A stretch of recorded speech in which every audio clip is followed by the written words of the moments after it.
आइए जानते हैं अन्नदाता निःशुल्क फोन के माध्यम से पूछे गए समस्याओं का समाधान। अन्नदाता निःशुल्क फोन संपर्क सेवा के माध्यम से पूछे गए प्रश्नों में से आज हमने जिस प्रश्न को कार्यक्रम में शामिल किया है उसे पूछा है ग्राम बलेरा, जिला बाड़मेर के कृषक जगदीश प्रसाद ने। इनके पशु अक्सर अखाद्य पदार्थ जैसे पॉलीथिन आदि खा लेते हैं। यह इस समस्या के समाधान के बारे में जानकारी चाहते हैं। तो जगदीश प्रसाद जी, आपकी जानकारी के लिए प्रस्तुत है कार्यक्रम का ये अंश। किसान भाइयों नमस्कार। ये पाइका नामक जो बीमारी होती है, ये विशेष करके हमारे जो पालतू पशु होते हैं उसमें से भी जो दुधारू पशु होते हैं उन सबों में इस रोग की होने की संभावना अधिक होती है।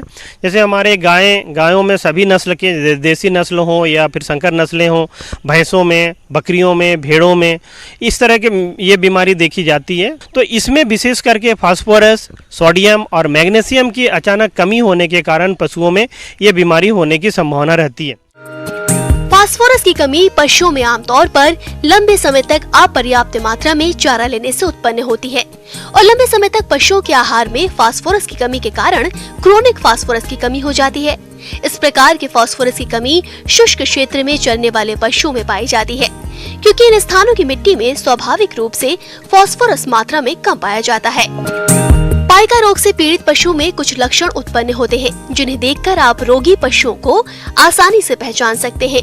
इन लक्षणों में पशु खाद्य पदार्थ के अलावा अखाद्य पदार्थ जैसे कि ईंट, पत्थर, मिट्टी, मल और मूत्र, कागज और कपड़े आदि खाने लगते हैं। इसके अलावा पशुओं में स्वास्थ्य में गिरावट व कमजोरी, प्रजनन संबंधित विकार आदि भी देखने को मिलते हैं।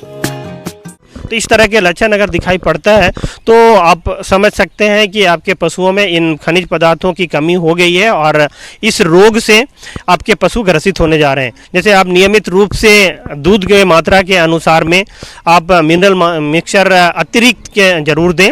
साथ साथ अगर मिनरल ऑरली जो दे रहे हैं, जो खाना के साथ दे रहे हैं, उससे अगर पूर्ति नहीं हो पा रही है तो बहुत सारे फास्फोरस के इंजेक्शन बाजार में उपलब्ध रहते हैं। आप कुछ दिनों तक में 2-3 दिन तक उसके इंजेक्शन भी चला के उसके शरीर में इन खनिज पदार्थों की आपूर्ति यथाशीघ्र कर सकते हैं। मांसपेशियों में है उसमें कमजोरी आने लगी है तो आप इनको जो आईवी इन्फ्यूजन हम कहते हैं, जैसे आप सीरा में भी फास्फोरस के जो दवा आते हैं जो सीरा में चढ़ाने के लिए स्पेशली आते हैं, उन सबों का भी डॉक्टरी परामर्श के अनुसार में आप उनका भी इस्तेमाल कर सकते हैं। आपने जो खाना है आप जो दे रहे हैं, संतुलित आहार दे रहे हैं, उसमें देखें कि जो 24 आवर की जो दिन भर की जो आहार है उसमें उचित मात्रा में रेशा उपलब्ध है कि नहीं, इन सबों को भी देखें। अगर आप इस तरह के प्रबंधन करते हैं तो इस बीमारी से आसानी से आप निजात पा सकते हैं और जो जानवर इस बीमारी से ग्रसित है उन सबों को भी आप ठीक कर सकते हैं। इसके अलावा अगर पहले से सजग रहें आपके दुधारू पशुओं के प्रति और जो दुधारू पशु नहीं है उन सबों के प्रति भी इन उपायों के साथ आप अगर सजग रहते हैं तो पाइका बीमारी से बहुत आसानी से आप बचाया जा सकता है, अपने पशुओं को बचा सकते हैं।